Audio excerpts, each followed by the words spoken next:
All right, ladies and gentlemen, you are locked on Falcons. I'm your host, Aaron Freeman, and today is Crossover Thursday, where I will be joined by Locked On Dolphins host Kyle Krabs to preview this upcoming Week 7 matchup between the Atlanta Falcons and Miami Dolphins.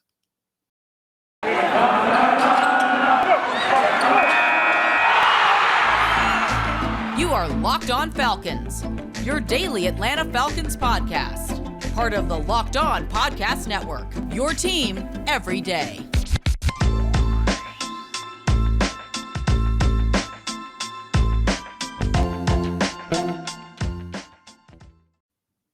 So, guys, you know me. I'm Aaron Freeman, been covering the Falcons for many years, formerly at falcfans.com, RIP, still going strong on Twitter at falcfans, putting up weekly content over at thefalcoholic.com, the SB Nation website for the Atlanta Falcons. And of course, the host of this preeminent Locked On Falcons podcast, your daily Atlanta Falcons podcast, right here on the Locked On Podcast Network, your team every day.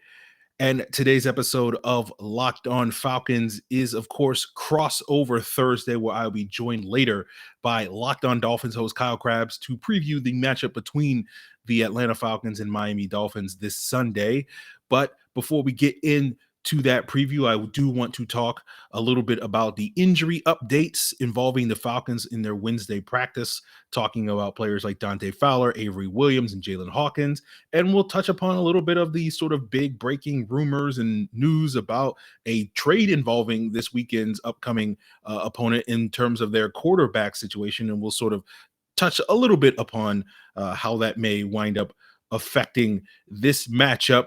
But before we get into all of that, I want to thank you guys for making Locked On Falcons your first listen of the day, whether you're listening into it on one of the varied audio podcast platforms that you can find Locked On Falcons free and available on, including Apple, Odyssey, Google, and Spotify, as well as the video version of the show. If you haven't checked us out, we are now on YouTube for the last 2 weeks. And of course, you can subscribe to Locked On Falcons. Make sure you hit that thumbs up, make sure you hit that bell icon, make sure you leave a comment, do all the things to help us with the YouTube algorithm so that we can grow the video version of this show as you guys check out the audio version as usual. And if that doesn't also entice you, then you know that the video version of Locked On Falcons is also available a few hours earlier than the audio version. The audio version drops at midnight each and every day, but the video version typically, consistently, we've been dropping it, around 8, 9, possibly 10 o'clock each night. So if you want to get your Locked On Falcons a little bit earlier, you can do so by subscribing to it on YouTube. So as we get into today's news involving the Falcons practice report, we noticed that 3 players were on the Falcons injury report. That included Avery Williams, who was limited with a hamstring injury, Dante Fowler, who did not participate with a knee injury, and Jalen Hawkins, who did not participate with an illness. As for Williams, we'll sort of see how his status changes as the week unfolds. Typically, where guys are when this injury report drops is really about where they are Friday. So if he shows progress there, then that probably means that he's in line to play this weekend. If he does not, then necessarily the Falcons may not be as quick to rush him out there. And we may see another week of Richie Grant as the team's nickel cornerback, as well as Olamide Zaccheaus returning punts on special teams. One would like to see Richie Grant get another opportunity regardless of Avery Williams' status. Nothing against Avery Williams, good special teamer, not as good, at least based off of the limited sample size we've seen so far this season on defense. And, given Richie Grant's draft status, given that he's coming off a pretty solid week 5 game against the Jets, you want to see a little bit more of him, although it's going to be a tough matchup this weekend going up against Jalen Waddle, a bit of a tougher draw than Jamison Crowder. So we'll see about his status. The same thing applies to Jalen Hawkins. You wonder what his illness is going to be. Hopefully it's not as dire as the illness of food poisoning that AJ Brown dealt with this past week that caused him to lose 8 pounds. But we'll see what Hawkins' status is later on in the week. It does sound like Eric Harris, who did participate fully in practice coming back from that calf injury, is poised to start again this weekend. We've talked about Jalen Hawkins potentially taking over for one of those starting safety spots, whether it's Harris's, whether it's Deron Harmon's later this season, but it doesn't seem like, given this injury situation and Harris's return that we'll see Hawkins sort of assert himself as a starter this weekend, but we'll see how that develops with his status. Dante Fowler shouldn't be too surprised that he's dealing with his knee injury because he was dealing with it in the London game. He exited that game pretty early with a knee issue, came back in with a brace on his knee, and then exited again. It's a positive sign that he did play with whatever the knee ailment was. So maybe that means that his status this weekend is not necessarily in jeopardy. Although, given, the fact that that London game was, 10 days ago, you do wonder a little bit if this is a situation where, the fact that he's missing practice now means that maybe this injury is a little bit more serious than put on. So we'll see what his status is on later in the week. This is a prime opportunity for him as well as the other Falcons pass rushers going up against a Dolphins offensive line. We'll get into this later with Kyle Krabs of Locked On Dolphins. The Dolphins offensive line that's dealing with some issues, particularly at the offensive tackle position on both sides of the ball.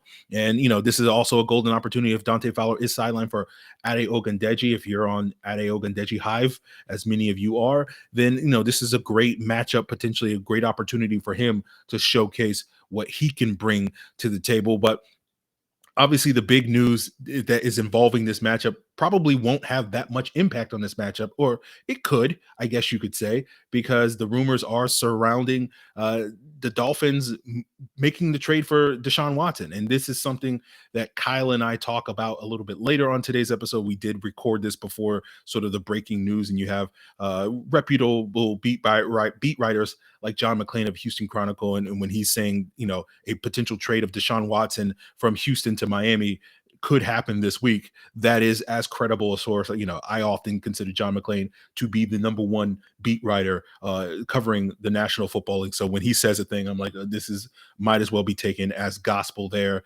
And so it doesn't mean that Tua is going to Houston.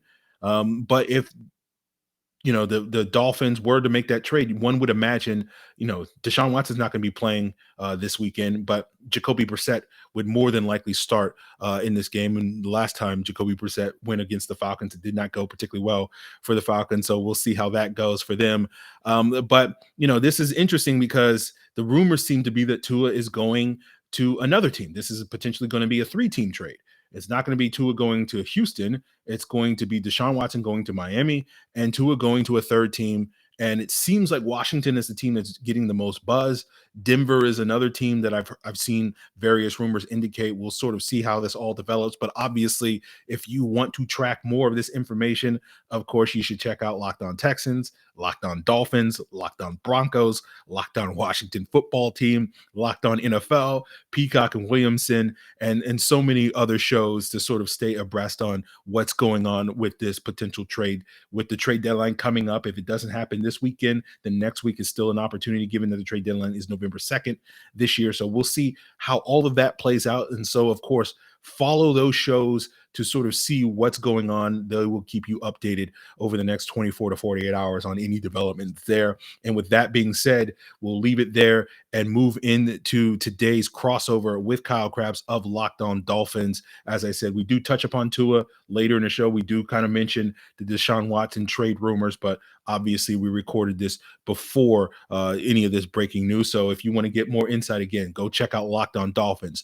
But before we get there, guys, I do want to let you know that this episode of Locked On Falcons is brought to you by Rock Auto. With ever increasing numbers of makes and models, it's now impossible for your local chain auto parts store to keep all the all the parts that you need. Why wait while the person behind the counter orders the parts on their computer when you already have a computer with access to rockauto.com at home or in your pocket? Save time and money with Rock Auto. You'll spend up to twice as much for the same parts when you order from a chain store or a car dealership. Meanwhile, Rock Auto's prices are always reliably low for every customer. Rock Auto is a family business serving do-it-yourselfers for over 20 years. They have everything you need, from brake parts, tail lamps, motor oil, even new carpet. Go explore their easy-to-use website yourself today and find the solution to your auto parts needs. Go to rockauto.com right now. See all the parts available for your car or truck. And when you do, write Locked On in the How Did You Hear About Us box so that they know we sent you. Amazing selection, reliably low prices, all the parts your car will ever need. rockauto.com. Welcome, everybody, to another Crossover Thursday edition here on the Locked On Network. I'm joined by Aaron Freeman of Locked On Falcons. I am Kyle Krabs of Locked On Dolphins. And we have a Week 7 matchup between a couple of teams still looking to find their stride. So before I get into asking Aaron any questions, Aaron, first and foremost, it's great to see you. How's the season been treating you thus far? It's been pretty good. The Falcons are getting better as things go. I know it's not necessarily trending that way for the Dolphins this year. So, it does seem like one of these teams going into this weekend is a little bit on the rise coming off of their bye week. The Dolphins elected not to have their bye week after their London game. So I'll be curious to sort of see what version of the Dolphins shows up this weekend. And it does not seem, at least based off of the first couple of weeks, that they're trending in the right direction. But it's going to be a golden opportunity for one of these teams, with the Falcons continuing their momentum or the Dolphins potentially getting their season back on track. So it's going to be a fun matchup. Yeah, for sure. And of course, there's a little bit of familiarity with these two teams who had the joint practices in the preseason and the preseason game in week 2 of the preseason. And when I thought about where I wanted to start this conversation with you about Atlanta, Aaron, obviously one of the names that was tied to the Dolphins throughout the pre-draft process was Kyle Pitts, the number 4 overall pick when Miami was sitting there in the 3 hole before they traded out and then traded back up to 6 and eventually drafted Jalen Waddle. So it seems like Pitts has kind of settled in for Atlanta. You can correct me if I'm wrong, but I'm just kind of working my head around some specific matchups. And Eric Rowe has traditionally been a very good tight end coverage option for the Dolphins, but he's only played 41 snaps over the last 2 weeks combined. So how well is Kyle Pitts playing? Obviously, with Arthur Smith, this is a team that likes to use a lot of 12 personnel and multiple tight end sets. So I have to figure that's probably something Miami should be planning for. Yeah, Kyle Pitts has been playing pretty well. Given the level of hype that we had for Kyle Pitts, the first month of the season was a little disappointing, largely, I think, due to the lack of red zone production from Kyle Pitts, where we really thought that would be a big area for him. We saw him catch his first touchdown of the season in that Week 5 game against London. That was his big game where he had 9 catches for 119 yards. And, what was interesting watching the film of that game and seeing how strong a first half Kyle Pitts had, where I think 6 of his 9 catches came, a lot of it was the Jets playing a lot of man coverage and the Falcons exploiting that when, they were dealing with injuries to their number 2 wide receiver in Russell Gage, didn't travel to London. Calvin Ridley didn't travel to London due to an undisclosed personal matter that kept him stateside. And so you needed to see the Falcons funnel their offense through Kyle Pitts in that Jets matchup. And they were effective at doing that early on in the game, in large part due to, I think, the fact that the Falcons, when Matt Ryan was seeing man coverage pre-snap, he was like, I'm going to the one guy that I know is the team's most reliable pass catcher. And we saw that with Kyle Pitts. And so I'm very curious to sort of see with this matchup, given, at least from my perception, Miami's prevalence to play man coverage. I noticed looking at some of the PFF data that when the Dolphins went up against the Raiders a couple of weeks ago, that it seemed like Byron Jones was getting a lot of those matchups against Darren Waller. And you talk about Eric Rowe. We saw that matchup between Eric Rowe and Kyle Pitts during the joint practices earlier this summer. So I'm very curious to sort of see how the Dolphins decide to try to match up with Kyle Pitts. But I think certainly given where we've seen Kyle Pitts most recently against the Jets, that, this relationship, this rapport between Matt Ryan and Kyle Pitts is really starting to solidify, and I expect him to potentially have a big week this weekend. Yeah, Miami without Xavier Howard and Byron Jones this past weekend against Jacksonville, and they definitely played a lot more zone. And as I'm thinking about what they had in the middle of the field, whether it was Andrew Van Ginkel or Elandon Roberts or even Jerome Baker with some of the zone drops underneath, even if they try and zone him up, I think Kyle Pitts is going to have a lot of room to work. But this isn't the only skill player that I'm interested in asking you about. You had mentioned Russell Gage and Calvin Ridley did not travel to London for various reasons. But what in the hell has gotten into Cordarrelle Patterson with him just being a dude who's all over the field? I mean, I remember watching him at Tennessee at wide receiver. When he first came into the league, he was really exciting. And what is it about this offense that has allowed him to find so much fresh life in his production as an offensive weapon? Yeah, the first couple of games, it was really just basically the Falcons offense was very dink and dunk. And because of some of the offensive line struggles that they were dealing with, it led to Matt Ryan checking the ball down a ton. And a lot of those checkdowns went to Cordarrelle Patterson, and we got to see Cordarrelle Patterson showcase that kick return ability, that dynamic ability with the ball in his hands, given his size, his speed, and whatnot, just basically turning simple checkdowns into big plays for the Falcons. He's been because of some of the lack of production that we've seen with Kyle Pitts and to a lesser extent Calvin Ridley in the red zone. It seemed like Cordarrelle Patterson was their go-to guy in the red zone, and that led to him scoring a bunch those first couple of weeks. And I don't know if he's still at the top of the leaderboard in terms of touchdowns scored this year, but he certainly was through the first month of the season. And then the last couple of weeks, given some of the injuries that they've had at the wide receiver position, the Falcons have been utilizing him a lot more as a wide receiver, particularly rather than having him be a playmaker out of the backfield like it was the first couple of games. It's a lot more being split out wide, lining up in the slot, and we've seen some big plays from him in that role. He had a 42-yard touchdown against Washington. He had a second touchdown later that game on a check down, as I mentioned earlier, and then he went, toe-to-toe against Washington's top corner in Kendall Fuller late that game and basically mossed him on a fade route. And so we're seeing sort of Cordarrelle Patterson be this very versatile piece for the Falcons, whether it's lining up in the backfield, out wide, in the slot. And, then you have sort of his go-to strength over the years, which is, the kickoff game. So he's able to really impact this Falcons team in a lot of ways. And we're just sort of waiting for that big kick return for a touchdown, potentially later this year, in addition to what he's contributing on offense. So certainly a player that has been, arguably the team's most valuable player through this first 5 weeks of the season. And the expectation is we'll continue to see that as the Falcons try to get more out of some of their other player makers like Kyle Pitts and Calvin Ridley and Russell Gage moving forward. Dolphins fans, if Cordarrelle Patterson indeed does run a touchdown back against the Dolphins, just know Aaron was the one who put the hex on it. It was not me. He said it. He put it into reality. I wanted to ask you one more question about the offense, and it's about the offensive line. Obviously, Matt Ryan, it was kind of a controversial decision, perhaps, with the decision to trade Julio Jones, but not draft a quarterback there with the number 4 overall pick, and Arthur Smith coming in there. And obviously, his offense is very play action oriented, and he likes to run the football. Obviously, his pedigree at Tennessee with the Titans. So how well has this offensive line acclimated to a new style of play? And how would you say the style of play and the play calling helps or amplifies any of the soft points that you have up front? And I ask this because Miami, they do have a lot of success in finding pressures, but they're not consistently getting to the quarterback and finishing in a lot of ways.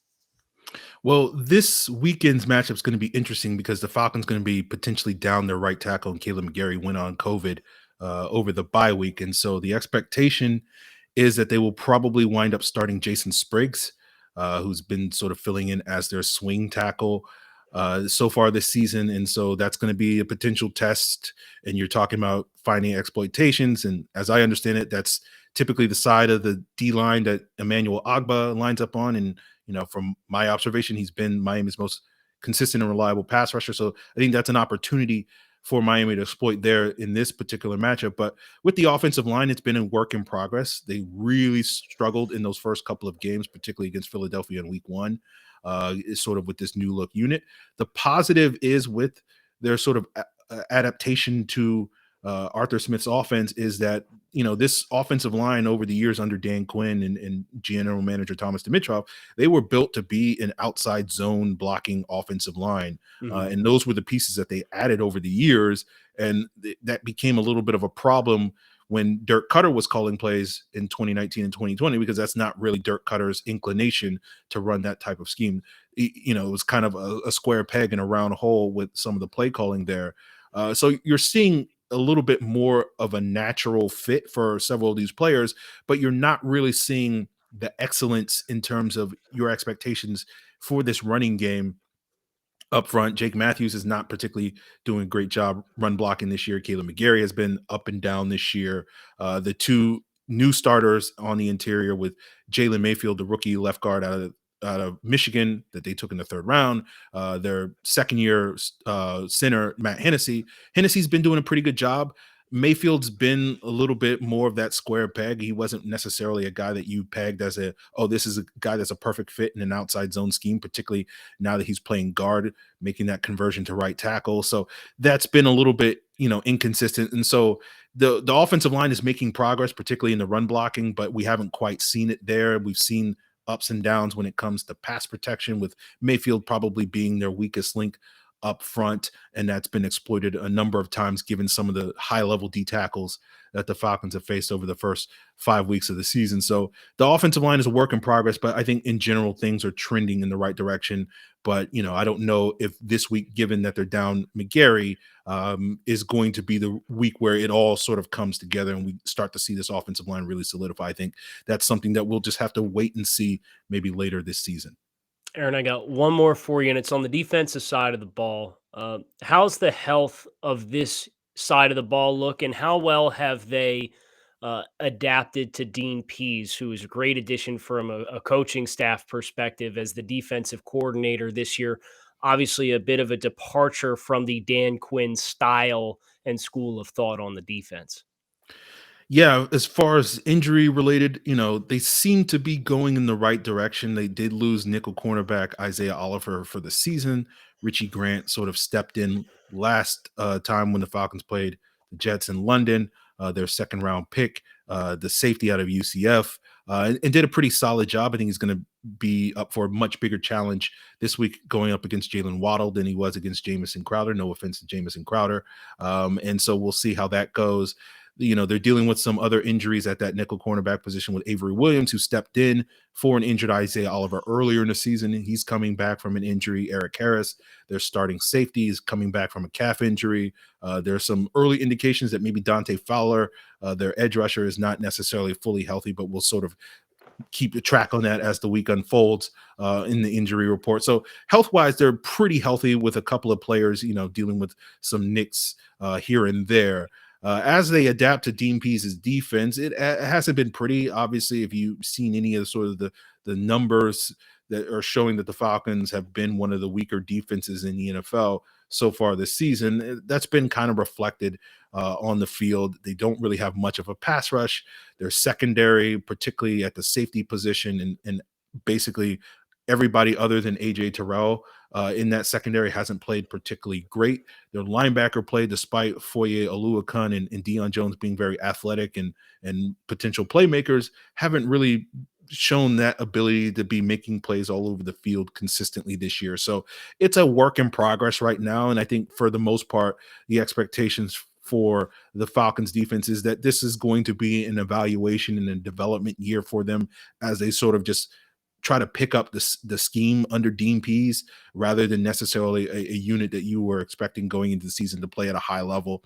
And the hope is that, as we get closer to years in, you'll start to see some of that stuff come to fruition and start seeing several of these players get more comfortable within the scheme. But right now, the Falcons defense is certainly not a strength of theirs moving forward. And we'll just sort of have to see if, they play a little bit better against Miami than we've seen so far this year.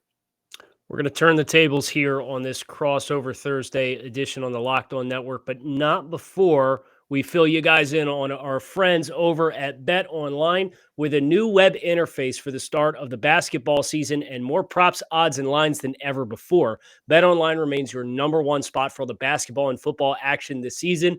Head to our new updated desktop or mobile device to sign up today and receive a 50% welcome bonus on your first deposit using promo code Locked On to receive your bonus. From basketball, football, baseball, NHL, boxing, and UFC, right to your favorite Vegas casino games. Don't wait to take advantage of all the amazing offers available for the 2021 season. BetOnline is the fastest and easiest way to bet on all of your favorite sports, and it is where the game starts.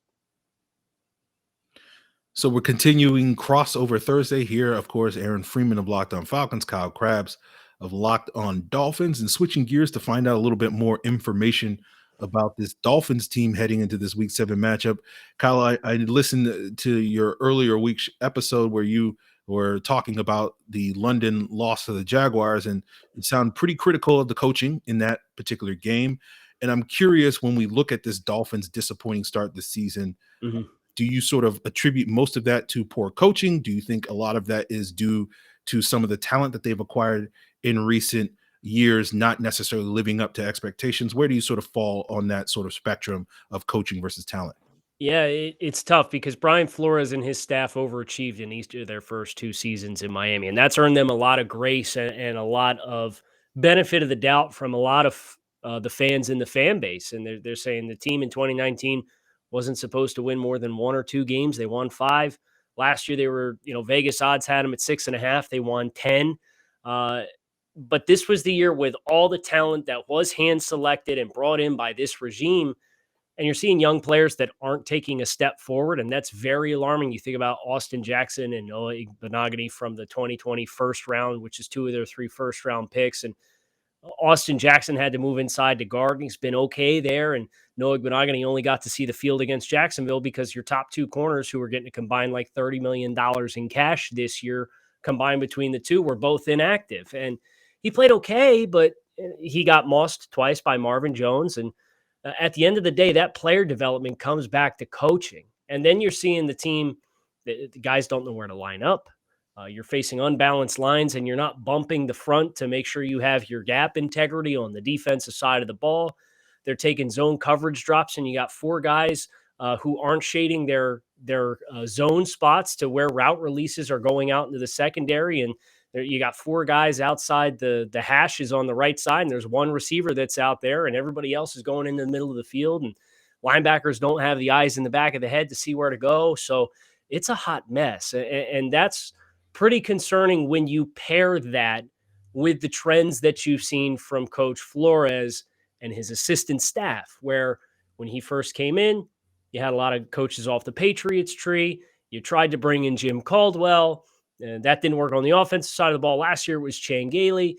Well, this year you got a first-year quarterbacks coach who's never coached at the NFL level before. You got 2 co-offensive coordinators who had combined to coach or call plays for 19 games for Bill O'Brien back in 2015 and 2016 for the first 3 games of that season. You got your 4th offensive line coach who's a first-year NFL coach as a true positional coach.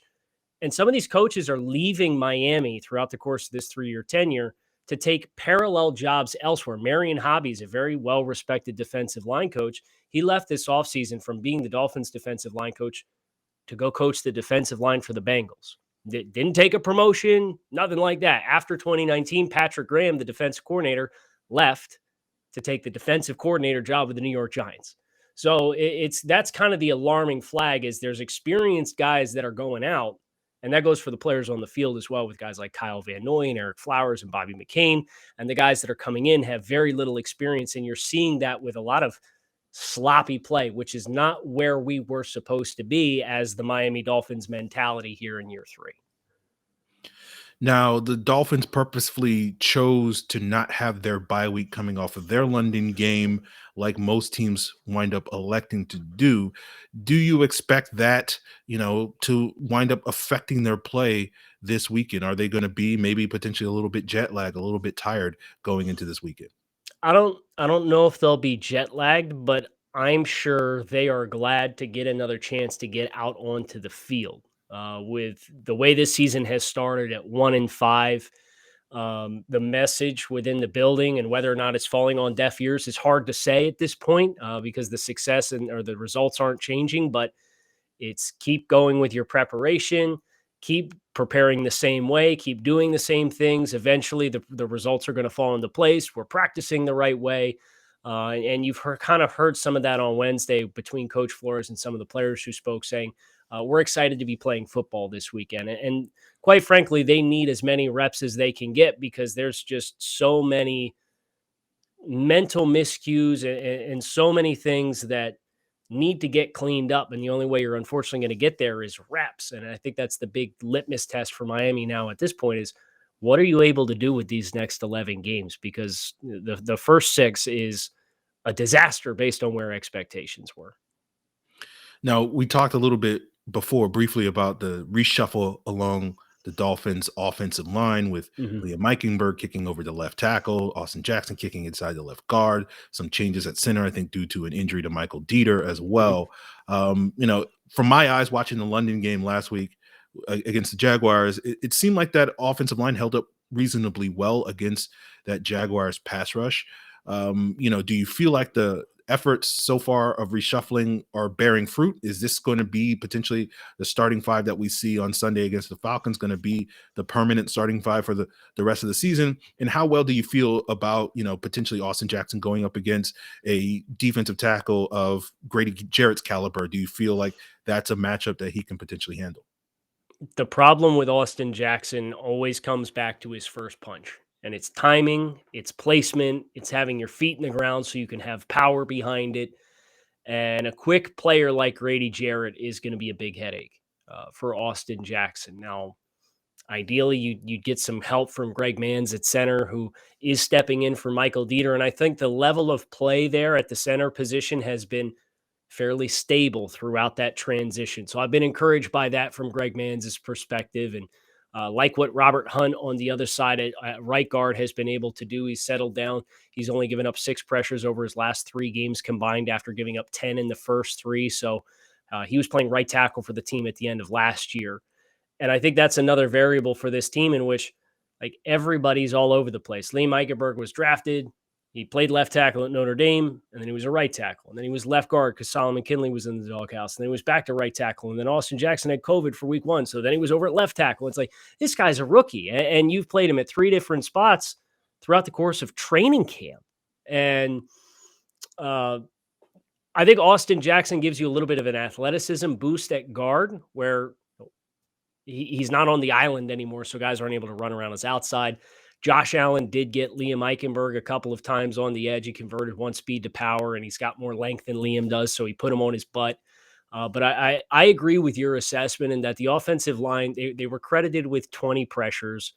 Almost half of them came from Jesse Davis at right tackle, who they are so stubbornly married to play in the group of 5.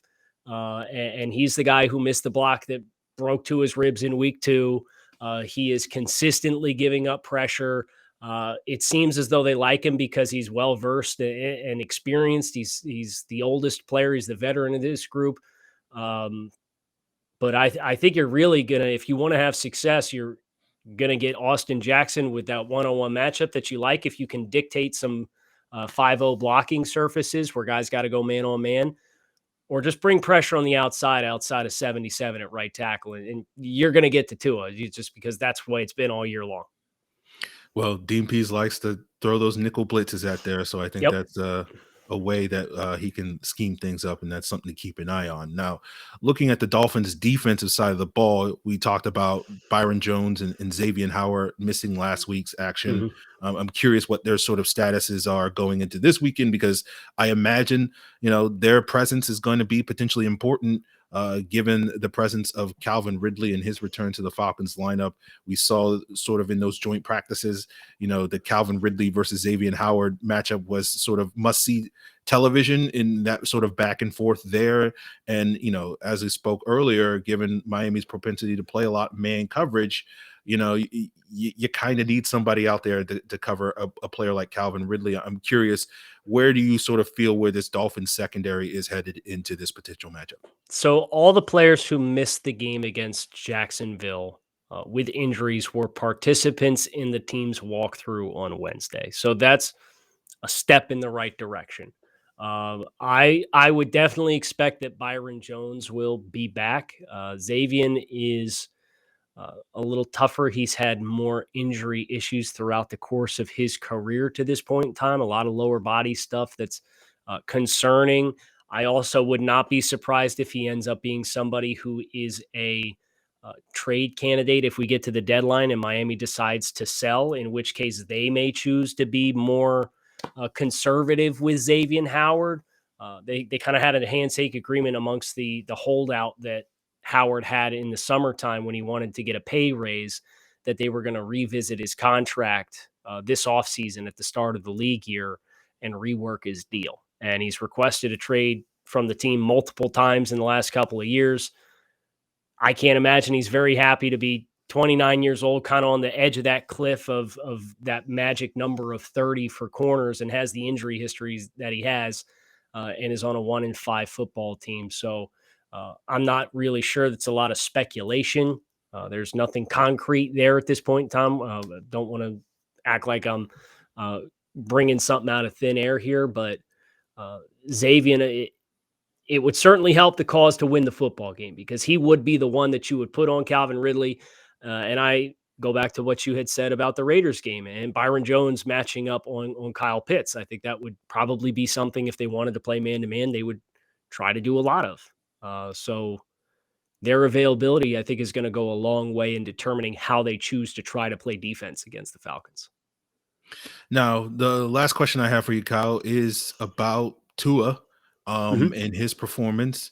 And, I was very impressed with Tua's play in the preseason. I know it's preseason, but it seemed like whenever the Falcons were able to get pressure, he was able to sidestep that. It seemed like, as you mentioned, Jacksonville was credited with a lot of pressures, but it did seem like Tua tended to look pretty good dealing with that pressure. Where are you at with Tua's performance so far? Not only from a pressure standpoint, but sort of being that sort of decisive franchise quarterback. I know he had a pretty rough interception against Jacksonville, but outside of that, it seemed like he played particularly well. Where are we at with Tua in terms of his potential as this sort of cementing himself as that long-term guy in Miami?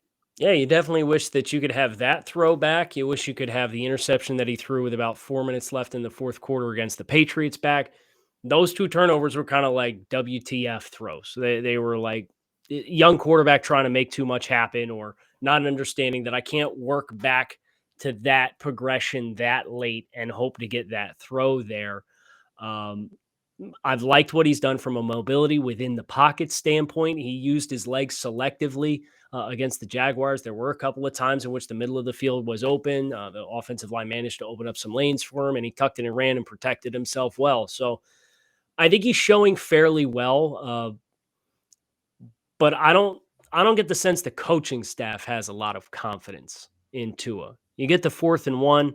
He's 10 of 12 passing in the fourth quarter of a 20-20 football game. You're on your own 48-yard line, and you give it to Malcolm Brown. And you don't even call an RPO. It's a straight run call. And there's been a number of times the Jacksonville game was one. The New England game was another one where you have a pretty successful early script where he's on scripted plays and you score points. And then you get off the script and the offense disappears and we shell up and we get really conservative to the point where, either it's an end of half situation where you got to play with some tempo and go get points and you open things up a little bit. And going back to 2020, he was pretty successful in those situations. Or you're at the end of game scenario like you were against Jacksonville when they took the 20-17 lead and you got to put your foot on the gas. And he was successful in that situation as well. So I have a really hard time figuring out where the variables fall with how much of this is the coaching staff's belief in Tua, how much of it is the struggles of the offensive line, how much of it is limitations of Tua.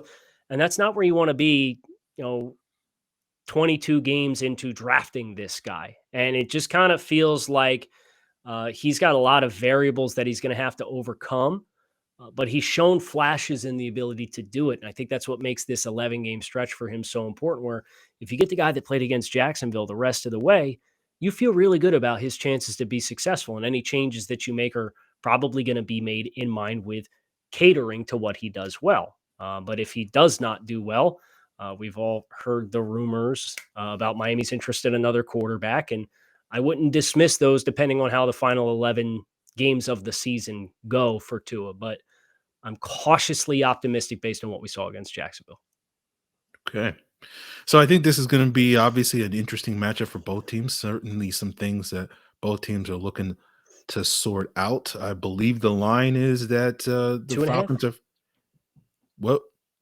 I think it's Falcons minus 2.5. Yeah, I think so. Yeah. So, where are you kind of feeling with that line? If you can give the listeners maybe some recommendations if they head over to betonline.ag. Oh, I like the plug there. That's slick. I'll say the same thing that I said last week against Jacksonville, and I thought that was going to be a 3-point margin of victory.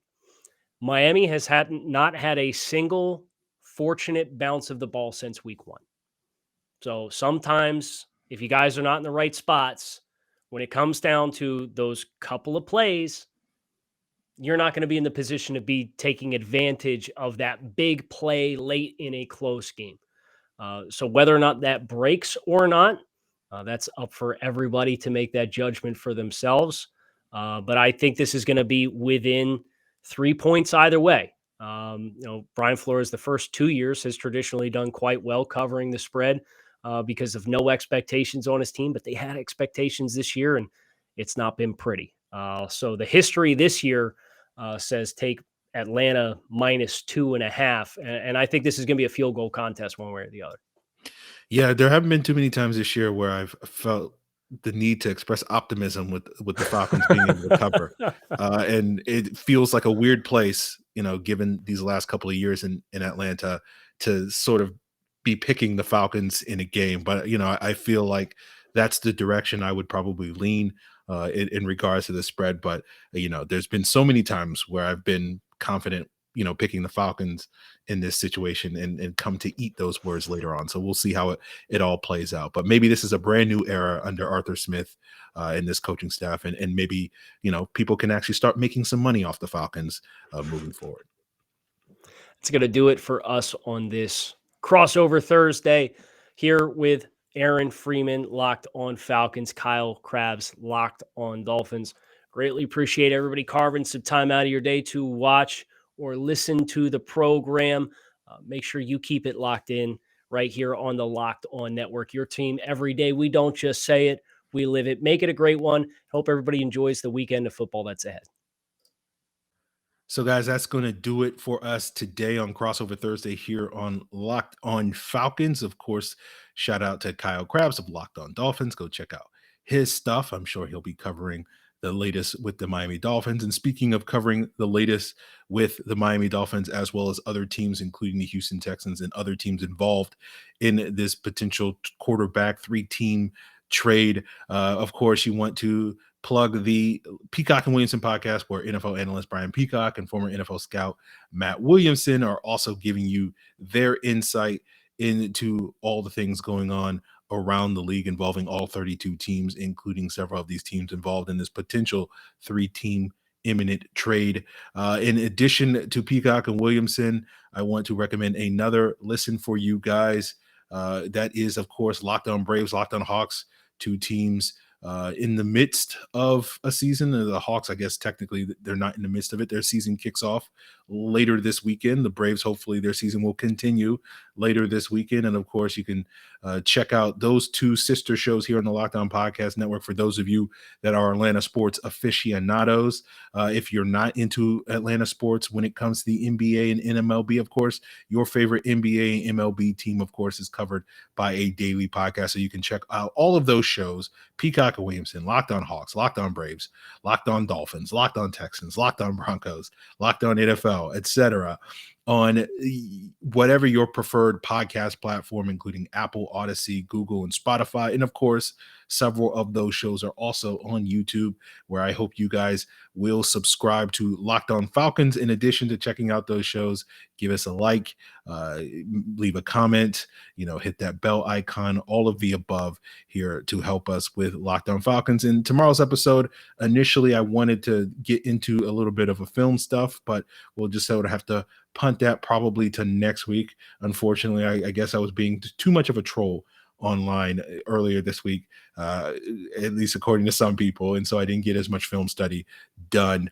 this week as I wanted to sort of catch up on some things and chart the defense and give you my findings on Friday's episode. We'll get into something else on Friday, given that I want to sort of give you a complete look at what I have done charting defense. So that will probably get punted till next week. But in the meantime, guys, if you want to provide some feedback for me here on anything I've discussed previously on the podcast, anything you want me to discuss in the future of the podcast, of course, you can provide that feedback by hitting me up on Twitter at Locked On Falcons, on Facebook at Locked On Falcons, or you can send an email to lockedonfalcons@mail.com. Appreciate it, guys. Till then.